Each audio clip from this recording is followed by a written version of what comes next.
میں ایک بات کرنا چاہتا ہوں. ابھی ہمارے ایک محترم ممبر نے خان صاحب کے حوالے سے بات کی ہے, جس کو ناحق 3 سال سے وہ جیل میں بند ہے, 36 ہفتے ہو گئے, اس پر ملاقات کی پابندی ہے, ڈاکٹر کی پابندی ہے. جب ان کے لیڈر جب جیل میں تھا, ایک 10 دن 15 دن جیل میں اس نے گزارے, اس کے کلچ پلیٹ کمزور ہو گئی تو لندن کی طرف اس نے چیخی مار کر لندن چلا گیا.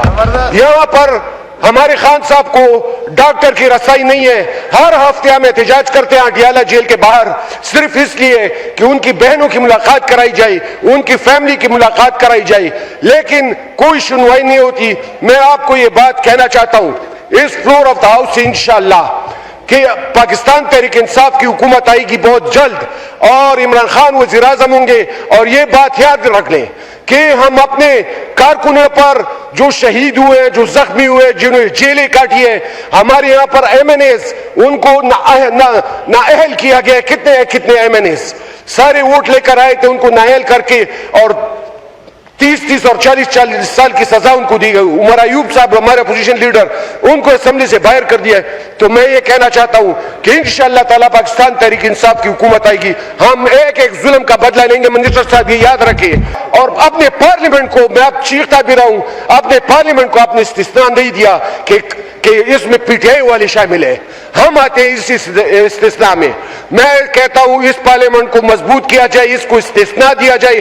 ہر جگہ پر جتنی تذلیل بے عزتی ایم این ایز اور ایم پی ایس کی ہوتی ہے وہ آپ سڑکوں پہ دیکھ لیں. یہاں پر روزانہ کی تعداد سے اتنی چیک پوسٹیں لگی ہوئی ہیں, خاص کر کے پی کے سے جو لوگ آتے ہیں, ایم پی ایز آتے ہیں, ہمارے ایم این ایز آتے ہیں. قسم خدا کی کوئی نام نہیں لے سکتا چیک پوسٹ پر کہ ہم M N A M P اے.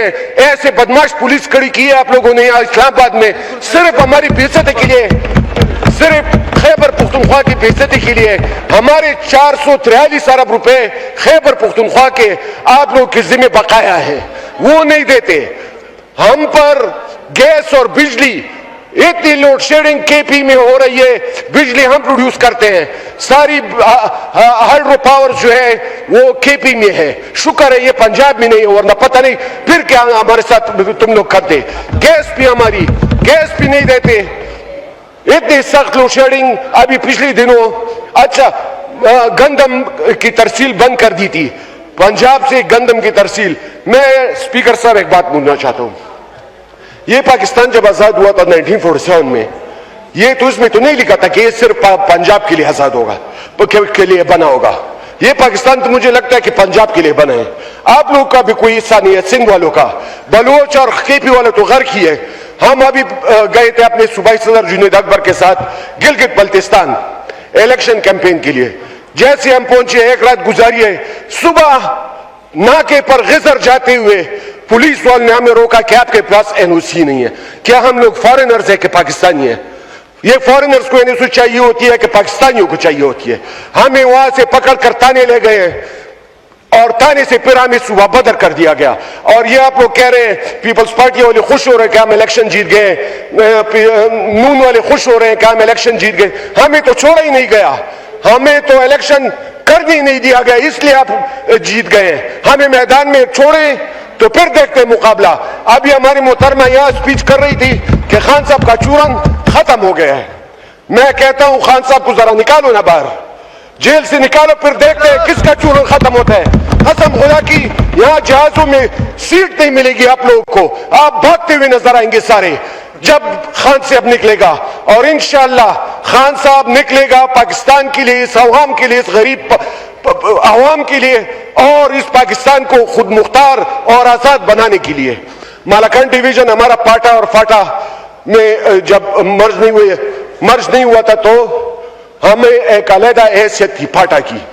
ایک فاٹا ہے, ایک پاٹا ہے, پروونشلی ایڈمنسٹریٹ ٹرائبل ایریا. اس میں ہمیں مراحت تھی ٹیکسز کی, اور یہ چھوٹ ہمیں حاصل تھی. پچھلے سال انہوں نے 10% سیلز ٹیکس لگا دیا ہے مالاکنڈ ڈویژن پر, اور ابھی سننے میں آ رہا ہے کہ اس کو بڑھا بھی دیا, ابھی 12% کر دیا. کتنی افسوس کی بات ہے کہ ہم ایک دہشت گردوں کے ساتھ ہمارا واسطہ ہے. مالاکنڈ ڈویژن دہشت گردوں کے ساتھ, ابھی 2 ہفتے پہلے ہمارے ٹرانسپورٹر پر حملہ ہوا ہے مٹا میں, اور اس پر گولیوں کی برسات کی گئی ہے. اس کا بیٹا, اس کا بھتیجا, دو گن مین اس کے شہید کیے گئے اور 2 گھنٹے تک مقابلہ کرتا رہا ہے وہ بیچارہ. تو یہ بہت ضروری بات ہے. دوسری, ہمارا سوات جو ہے جی ایک ٹورسٹ علاقہ ہے. ہم ڈیپینڈ کرتے ہیں سیاحت پہ. کالام, مدین, بحرین, ملم جبا, یہ ہمارے سوات پر مشتمل خوبصورت ترین علاقے ہیں. سارے پاکستان سے لوگ سیاحت کے لیے آتے ہیں وہاں.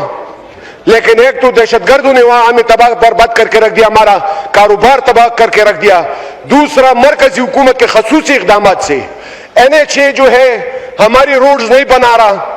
پچھلے 2 سال سے 2022 کے سیلاب کے بعد ہماری روڈیں جس طرح سیلاب میں خراب ہوئی ہیں کالام کی, اس کو آج تک ریپیئر نہیں کیا گیا, وہ اسی طرح پڑی ہوئی ہیں.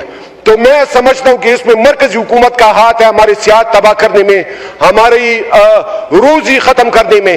میں اپنے سوات کے حوالے سے یہ بات کرنا چاہتا ہوں, بجلی 100% ہم بل پے کرتے ہیں. سوات ایسا ڈسٹرکٹ ہے 100% وہاں ریکوری ہے وابدہ کی.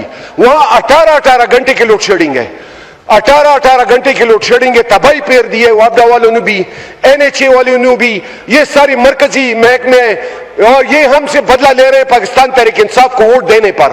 تو میں سمجھتا ہوں کہ عوام سے بدلہ نہ لو, آؤ مقابلہ کرتے ہیں سامنے ایک دوسرے کے کہ کون کس کے ساتھ کھڑا ہے. زیادتی کی بات یہ ہے, افسوس اور زیادتی کی بات یہ ہے کہ اشرفیہ کا بجٹ ہر دفعہ دیا جاتا ہے. یہ جو اشرفیہ ہے یہ تو ہر چیز افورڈ کر سکتی ہے, غریبوں کا کوئی ذکر نہیں ہے. غریبوں کو مارنے کا پھر انہوں نے ایک سلسلہ بنایا ہوا ہے اس بجٹ میں. تباہی پھیر دی ہے پاکستان میں, غریب کو ختم کر کے رکھ دیا ہے. افسوس اس بات پر ہوتا ہے کہ ہم جب ووٹ مانگنے جاتے ہیں, ہم سارے سیاسی لوگ یہاں پر بیٹھے ہوئے ہیں تو عوام کا ذکر کرتے رہتے ہیں, لیکن جب اسمبلی میں آتے ہیں عوام کو بھول جاتے ہیں کہ ادھر غریب لوگ جنہوں نے ہمیں الیکٹ کیا, یہاں پر اسمبلی میں بھجوایا اس کام کے لیے کہ ہم ان کے گلے کاٹیں. مجھے یہ بات کہتے ہوئے افسوس بھی ہوتا ہے اور اس وقت اس بات پر کہ یہ جو بجٹ آپ لوگوں نے دیا ہوا ہے, دیکھیں جی بزنس کلاس میں کون پھرتا ہے؟ ایئر لائن کے بزنس کلاس میں اشرفیہ ہی پھرتی ہے. ان کے لیے آپ لوگوں نے ٹیکس معاف کر دیا ہے. دوسرے یہ جو کم تنخواہ والے لوگ ہیں ان کو آپ نے 5 اور 3% ان کے سیلری کو جو ہے اس میں مائنس کی ہے, تو یہ بڑا کام کر گیا ہے. اچھا, ایک اور بات, ایک اور جو حاتم طائی کی قبر پر آج پرائم منسٹر صاحب نے لات ماری ہے اور ہمارے یہ 4 روپے لیٹر جو سستا کیا ہے پیٹرول, بڑا کمال کا کام کیا ہے.